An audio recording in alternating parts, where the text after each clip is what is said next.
Guys, today's a day I've been looking forward to for a very long time. Today we've had a digger turn up on site and we're finally breaking ground on the new shed. But right now what we're doing is we're actually pulling out all those massive gum stumps that we had there. This huge tree stump. The digger driver's got his work cut out for him, but this is so exciting.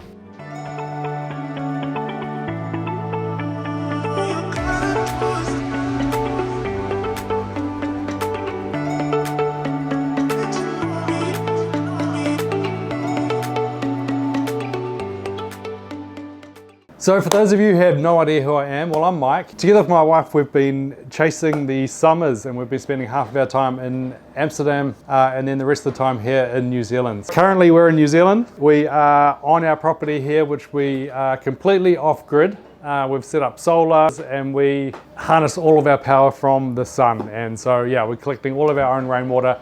And currently we're in the process of developing this piece of land and turning it into our forever home. So there's going to be a whole variety of different projects on this channel, mainly focused around building, different types of building, inside, outside, landscaping, whatever it is, we're just going to get stuck in and do it. So yeah, if you're into all of that, then please stick around, like and subscribe, and follow along on this journey with us because it's going to be a good one.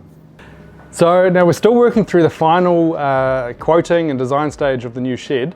We've kind of got the design all down packed now. I know exactly what I want, and I've gone through a few companies for pricing, and now I'm just on the final one, which is the one I really want to go for. So I should find out in the next couple of days whether their quote is going to be reasonable or not, but from all the reviews and all the feedback I've had from this company, I have no doubt that we're going to be in the right sort of ballpark for this.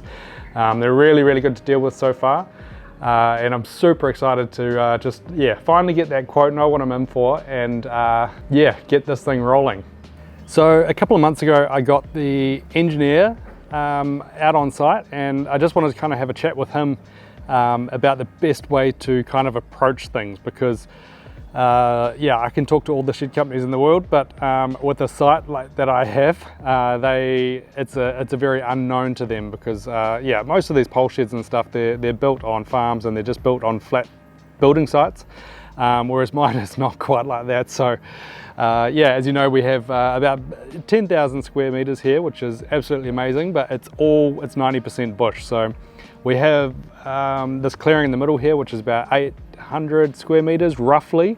I think maybe we're pushing that out to sort of 1,000 square meters with this new sort of land grab that we're doing by taking out all these gum trees. But yeah, because these stumps are so massive and no one actually really knows what it's going to look like once they're all out, he gave us the all clear to just go in and basically dig them out and then compact everything down to building code requirements. So that's what we're doing. So we now have a digger on site. He's here. He's having a bit of a hard time, to be honest. We'll go out and have a look in a minute. But they kind of came in. They thought maybe they could get all these stumps out in a day, but they're big, man. They're big. The hole that they've had to dig to get one of these stumps out is just massive. You could hide our full caravan inside these holes after they're done. So yeah, it's taken a couple hours per stump, which is a little bit more than I expected, but to be honest, it's probably not too bad. That's also the biggest one, so hopefully the next ones will go a little bit easier, and he'll kind of get this technique down packed, and hopefully be able to pull the other ones out without too much hassle. But yeah, these things are massive, so yeah, it's creating huge holes, and we're going to have to do a bit of tidy up work afterwards to get it anywhere near a building site. So yeah, let's go take a look. So it looks like now he's actually tackled two of the biggest stumps. What are we at now? Yeah, we're at 10 to 4 in the afternoon, but he's done a lot of cleaning up and actually tackled 2 or 3 of these big stumps.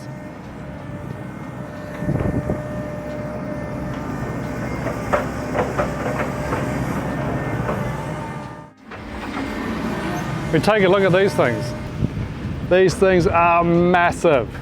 This one here, the biggest one, it's a bit hard to see the scale of this actually, but it is huge. I don't know what these things will weigh. They'll weigh a few ton for sure. But yeah, he struggled to even pull it up with his big 30-ton digger there. So they're out though, and these are the 2 big ones. So this one right here. I mean, it really is amazing what these guys can do, eh? These machines are strong.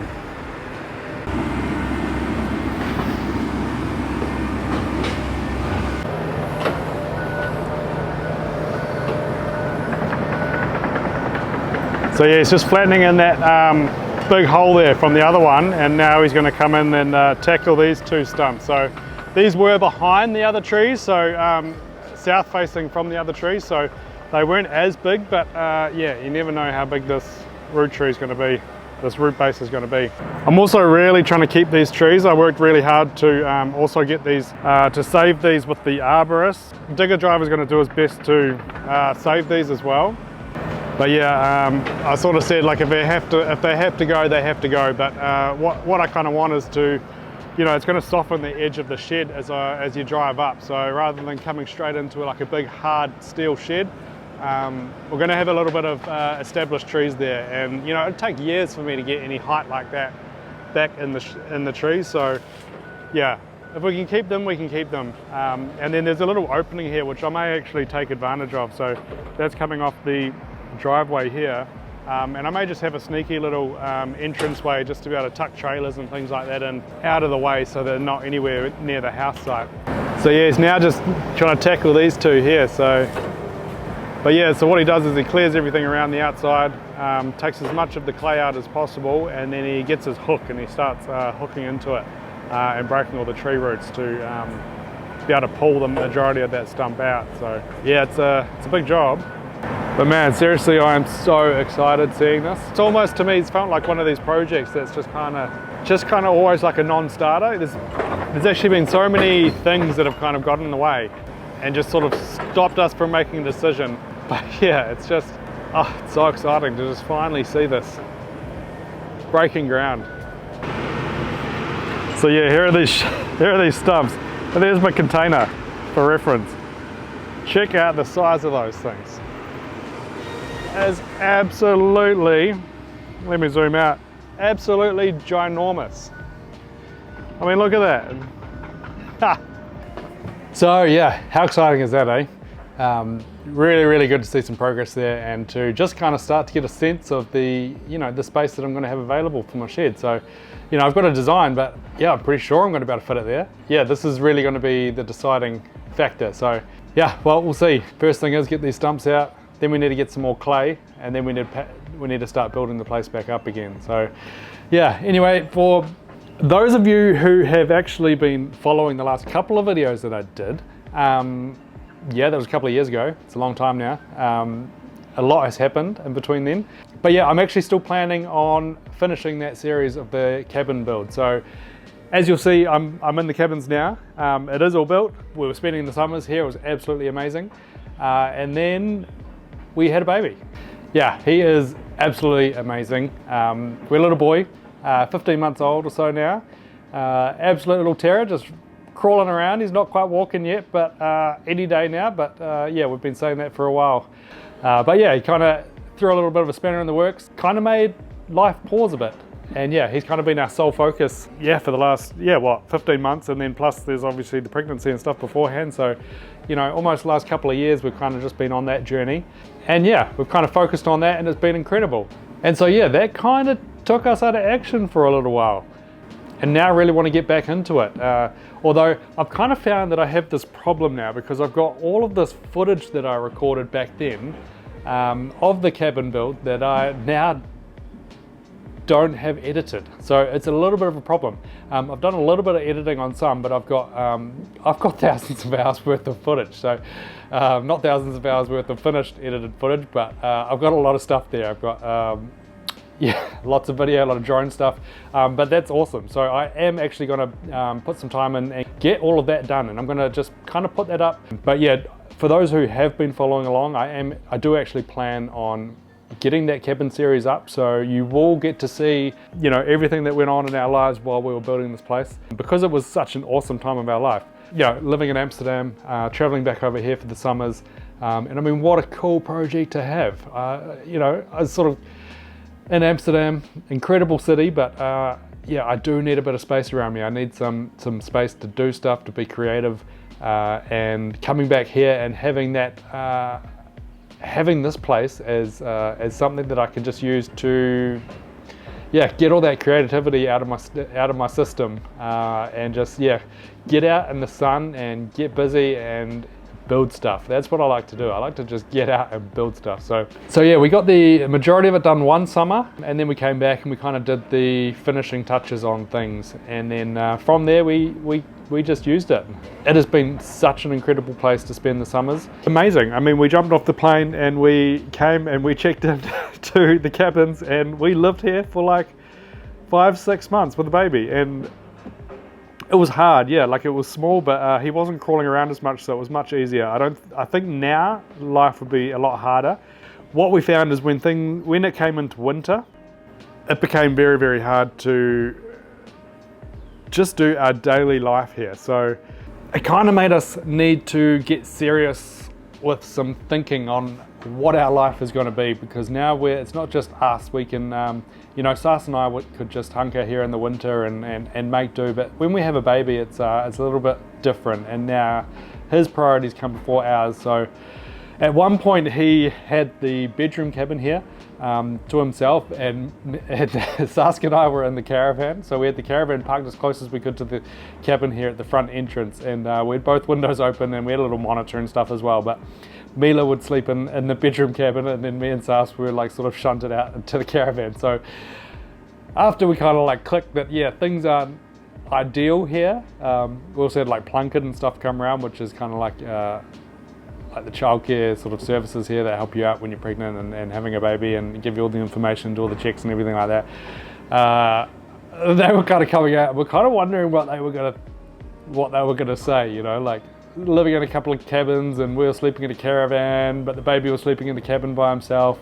But yeah, I mean, they were all good with it. I'm sure they see all sorts of situations, and they could tell that we're looking after him, and that we loved him, and he had all the care that he needed, and things were going well. So getting back to what I was saying is that it did really make us think about what we had to do. Like, we needed to come up with a plan going forward. So the original plan was to build here. These cabins are only temporary, but because we'd only really built it and only had a couple of summers here, it kind of seemed silly to pack them up and sell them off to someone. So then we started looking at other options of what we could do, and the next best option that we came up with was probably just, you know, renting, finding somewhere to rent, maybe just looking at that for like a 2-year plan while I have some time to come and build the house. And then one day I was driving home from the village and came up and I saw just a for sale sign, and I saw that there was an open home on, and it was a house you can't see from the street. So I didn't know much about it, so I actually just quickly pulled over, had a quick Google first rather than just walking in, and saw that it was something quite amazing. It's a small 2-bedroom little house, but it was architecturally designed, newly built 5-6 years ago, and kind of exactly what we wanted. Yeah, the section wasn't ideal, south facing section, but what they'd done with the house, the way they'd orientated it, they'd actually done an incredible job. And I mean, I don't really see the section as a downside anymore. I kind of see it as like a nice little private section from the street. But yeah, we kind of fell in love with it. I had a look first, and then I was like, quickly came up to the cabin. Sas was here. Mila was sleeping, so I was like, Sas, I'll look after Mila, you run down, have a look. She went down, and then she came back up and she's like, yep, that's perfect, let's buy it. I was just like, what? I was like, no, that's not the plan. Kind of wanted you to go down and have a look for a little bit of inspiration. But yeah, then we started doing some numbers, and it kind of worked out better for us to do that. Yeah, we went in and we bought a house, and luckily it's just down the road. It's like 800 meters down the road, so that is just going to make life so much easier for everything that I need to do up at this property. It also just gives us a bit of a time buffer. Now we're not rushed into building a house, because I'm sort of starting to realize now that things take a lot longer. Everyone kind of needs their time to do their little bit, and that kind of all adds up. So yeah, I'm really glad that we've done this now, because now we've actually ended up with a house that we absolutely love, and we've got some awesome neighbors down there as well, and that's kind of made things just like, that's kind of like the icing on the cake. And it's going to be such a cool little place for Mila to grow up for the next, even maybe like 5 years or so. The plan going forward is that we are still going to build here at some stage, but now we can take our time. So we're going to first start with building the workshop and everything, get that set up. And yes, it's still going to be fully off-grid. So I'm super stoked about that. I'm going to have a full joinery workshop inside that'll be completely powered by the sun, and it's going to be absolutely amazing, and it's going to be a dream come true. And yeah, so we're going to get that going, we'll get the business going, and then we will slowly start tackling the house here. But yeah, in the meantime, I'm going to document all of this. I'm going to get it all up on YouTube, see where that goes. I have no idea what's going to happen with it. At this stage, I'm just going to have fun and I'm just going to make some videos and I'm going to document and I'm going to put them up for you guys to see and let you come along with the journey.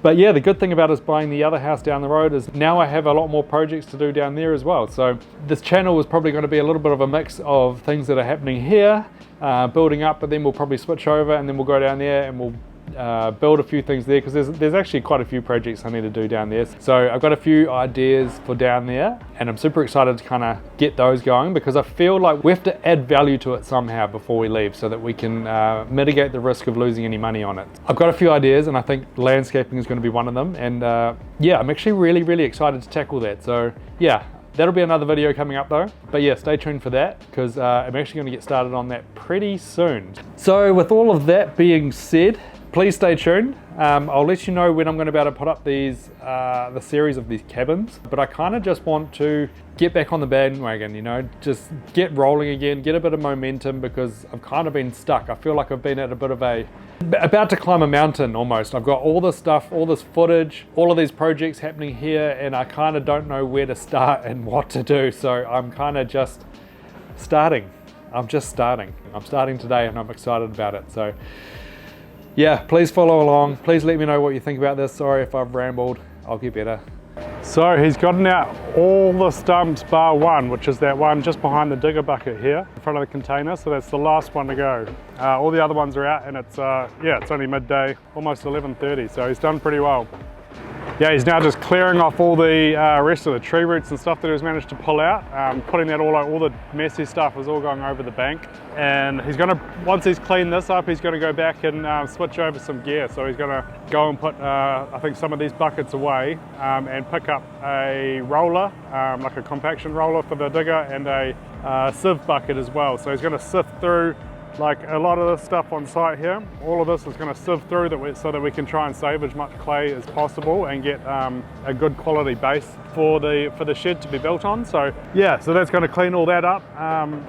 Yeah, we've also just thrown all the stumps over the bank here, so they have just disappeared down into the bush.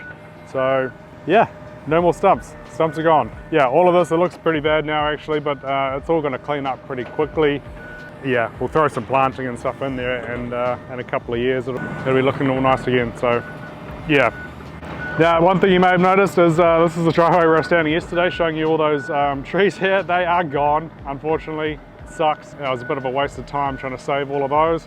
But yeah, it's just not going to work with leveling everything back down to a proper flat site again. So they ended up coming out. It is what it is. We'll make a plan, and yeah, at least that way it gives me a nice, easy space to work, and yeah, I'll get some planting done as soon as I can anyway. So yeah, everything will grow back up again and it'll be all good. But yeah, I'm just surprised at the amount of space we have here. I think I'm going to have an awesome area at the back here for yeah, timber storage and water tank storage and all that sort of stuff. So yeah, looking forward to seeing it all flat. Now we've kind of ended up with this extra little piece of land over the side here, which I didn't really expect to have. But yeah, I'll have to talk to him about what I'm going to be able to do with that. But it's kind of just the stuff pushed over the edge and flattened down, so it's not exactly probably strong enough for a car or anything.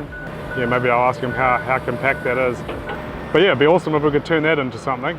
So that's kind of unexpected. But yeah, just standing on the driveway now, looking down into the gully, and where he's pushed the big stumps down, it's just cleared a big path, and it's actually awesome to be able to see further down into the gully and see this bush. It's when you're kind of all boxed in, you don't get much of a view, but yeah, so I might actually do a bit of that up at the northern side, like where the house is going to go. I think if we could make a bit of space there and open up a bit of a view, I just think that would probably change the feel of the entire property. So guys, we are so close now to a finished building platform. Kane's been working his magic here, and he's kind of benched all of this clay you see here has now been, he's sieved the whole thing, so he's kind of sieved out all the sticks and everything like that. There's a couple of bits and pieces here and there, but he's gotten rid of like 98% of the stuff. So amazing work there. And then he's gone through and he's actually compacted a whole lot of, this whole front edge has all been compacted with the roller. So you can see that he's got this kind of area all leveled out. He's taken out quite a lot of clay from in here and cut down from the container here and just kind of leveled all the way back up to this tree. So we've got quite a lot of flat ground back out of here, and he's kind of sieved that all out and he's pushed that all over into this side here as well. So we're slowly starting to build up, and there's not a hell of a lot of dirt or clay or pit metal or whatever we're going to use that we need to fill this back in again. So probably from this angle here, you're probably going to see a bit. Yeah, so he's benched that mark right there and flattened off all of this, and he's gone like pushed right up to the tree line. So he said he's going to be able to get that really, really tight and actually be able to come up on the angle here really steeply. So that's music to my ears, because we've kind of gone back a lot further than what I thought, and so I should be able to definitely get the concrete slab in where I want it to, and I actually have a feeling I might be able to push it back maybe half a metre or a metre, and that would make a big difference to the front face of it being close to the driveway, and just give us a bit more manoeuvring room in front of it. So it's all good news, except for a little bit of bad news. There's always a little bit of bad news. So he's not sure if he's going to have time now to pop down to our other property and do some earthworks and stuff down there, and that's where we're hoping to get some trucks of clay. Because we can't get everything that we need from here, it's just a little bit hard for him to go allocate the time down there when he's so busy. It's middle of second week of November now, and so everything here in New Zealand gets super busy leading up to Christmas. So unfortunately I don't know if he has time to do that. So thing is, I'm a firm believer that everything happens for a reason. So if he doesn't go down there, then it just means that I need to go hire a digger and do that myself, and that might be more fun. And yeah, we may not get enough clay out of there anyway, so it's probably better to keep that soil on site and use that to develop the land down there, rather than taking it all out and making it look worse down there. So I was just talking to Kane, who's the digger driver here. He thinks that this is probably going to be fine now to just build up with pit metal. It shouldn't cost too much. He said potentially 10 to 15 trucks probably of pit metal to get in there, which is relatively reasonable. It's still 10-15 trucks worth of pit metal, but that's better than what we were thinking. So he thinks that potentially, if that's going to be the case, if we can just fill it up with that now, he may actually be able to finish this job. Because the bad news is that if we can't get clay now, then we are probably going to have to put this off until next year. And I don't know what next year means. I don't know whether that means January. Probably not January. January is always out in New Zealand. Maybe not February either, because we'll be catching up on the other jobs that are, so we could be out to March or something. To be honest, it might not matter, because we still need to go through building consent. We still need to get the engineered plans for the foundation here. So there's still a bit of time. Whatever way it swings, we'll make it work. So guys, it's been a couple of days now. We've had the digger has left. The site's drying out nicely. It's looking really, really good. I'm super happy. What we're left with now is obviously the stepped base, and rather than going ahead now and just grabbing some pit metal or some trying to find some clay and filling this up, it's going to be quite costly. So he's kind of advised me that we could just hold off a bit, because we're not actually in a major rush. We should be getting all the plans back very soon. So it's nice to wait for that, just in case there's a couple of design tweaks or something that we need to make. Gives us a bit more flexibility. And yeah, although I really, really wanted to get this completely flat, I can easily visualize now how this is going to be. So I'm stoked, and I think we're at a good place now. So yeah, we're going to wait and see if we can get some free clay. That will save me a little bit of coin, so I'm pretty happy about that. And yeah, he said that he will have time to come back, because he said this is probably just sort of a day job now to come in and tidy this up. So he'll just bring one of probably just a smaller 5-ton digger in, rather than the 20-ton that he had here. And yeah, he'll just come in and he'll just dump some truckloads of clay, and Kane will flatten it all out and compact it and get it all nice and flat, and then we'll put a nice little layer of base metal on top. So yeah, that's where things are. I'm going to keep you updated about this once I know more as well. But yeah, if I could just ask one thing of you, and that is if you could subscribe. That would mean the world to me, because I'm just starting out here and I want to try and boost this channel as much as I can. And the one big thing you can do is hit that subscribe bell. So, and yeah, in return, I promise to deliver better and better content as I go. So thanks so much for watching so far. I hope you got a little bit out of this video. I'm super excited. I hope you are. Yeah, we're venturing into a really cool stage here. So thanks so much, and see you in the next one.